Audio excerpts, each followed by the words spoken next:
উদয়পুরে শুরু হয়েছে হস্তশিল্প প্রদর্শনী 2025। স্থানীয় শিল্পীদের হাতের ছোঁয়ায় ঐতিহ্য ও আধুনিকতার মেলবন্ধন। উদয়পুর নজরুল গ্রন্থাগার প্রাঙ্গণে আজ থেকে শুরু হয়েছে 10 দিনব্যাপী হস্তশিল্প প্রদর্শনী 2025।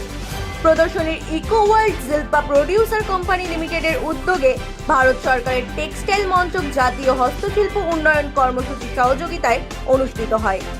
অনুষ্ঠানে প্রদীপ প্রজ্বলন করে শুভ সূচনা করেন গোমতী জেলা পরিষদের সভাধিপতি দেবল দেবরায়, উদয়পুর পৌর পরিষদের চেয়ারম্যান শীতল চন্দ্র মজুমদার, সমাজসেবী সবিতা নাগ, সমাজসেবক সানি সাহা, উন্নয়ন কমিশনার এবং টেক্সটাইল মন্ত্রক অ্যাসিস্ট্যান্ট ডিরেক্টর পম্পা কর্মকার, ইকোওয়ার্ড শিল্পা প্রডিউসার কোম্পানি লিমিটেডের ম্যানেজিং ডাইরেক্টর সুব্রত দাস।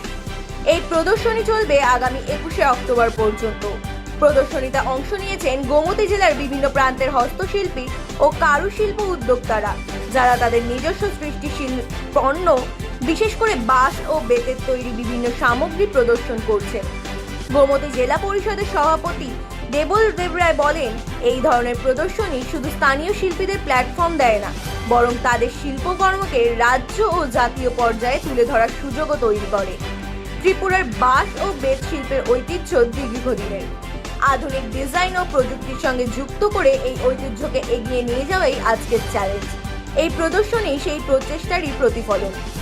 উন্নয়ন কমিশনার এবং টেক্সটাইল মন্ত্রক অ্যাসিস্ট্যান্ট ডিরেক্টর পম্পা কর্মকার, এই প্রদর্শনীর মূল লক্ষ্য হল স্থানীয় শিল্পীদের তৈরি হস্তশিল্পের প্রচার ও বিক্রয় বৃদ্ধির পাশাপাশি তাদের আধুনিক কারুশিল্পের সঙ্গে যুক্ত করা। এটি শিল্পীদের আত্মনির্ভরতার পথে এগিয়ে নিয়ে যাবে এবং রাজ্যের ঐতিহ্যবাহী হস্তশিল্পকে জাতীয় পর্যায়ে পরিচিতি এনে দেবে। অনুষ্ঠানে উপস্থিত অতিথিরা কারুশিল্পীদের কাজের প্রশংসা করেন এবং জানান, এই ধরনের প্রদর্শনী ত্রিপুরায় ঐতিহ্য, সংস্কৃতি ও কারুশিল্পকে নতুন প্রজন্মের কাছে পৌঁছে দিতে গুরুত্বপূর্ণ ভূমিকা রাখে। উল্লেখ্য, হস্তশিল্প প্রদর্শনী 2025 মেক ইন ইন্ডিয়া উদ্যোগ এবং আজাদি কা অমৃত মহোৎসবের অন্তর্ভুক্ত একটি প্রকল্প হিসেবে অনুষ্ঠিত হয়। জন্য আমি চেষ্টাও করেছিলাম, তাকে উৎসাহ দেওয়ার চেষ্টাও করেছি, তুমি এগিয়ে যাও, আমরা তোমাদের পেছনে রয়েছি। তারই ফলশ্রুতি আজকে সে উদয়পুরে এটা এনেছে।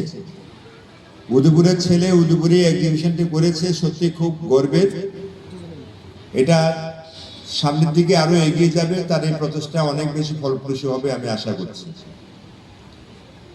আমাদের আত্মনির্ভর ভারত, আত্মনির্ভর ত্রিপুরা, আমরা প্রত্যেকটি মানুষ আত্মনির্ভরশীল যদি আমরা হতে পারি, তাইলে আমাদের অর্থনৈতিক উন্নয়ন সম্ভব। এই যে ত্রিপুরার বিভিন্ন প্রাকৃতিক সম্পদের মধ্যে বাঁশ একটি উল্লেখযোগ্য সম্পদ। হ্যান্ডিক্রাফটের প্রোডাক্টগুলি ত্রিপুরাতে অনেকদিন আগের থেকেই চলছে আমাদের পূর্বাশার মাধ্যমে।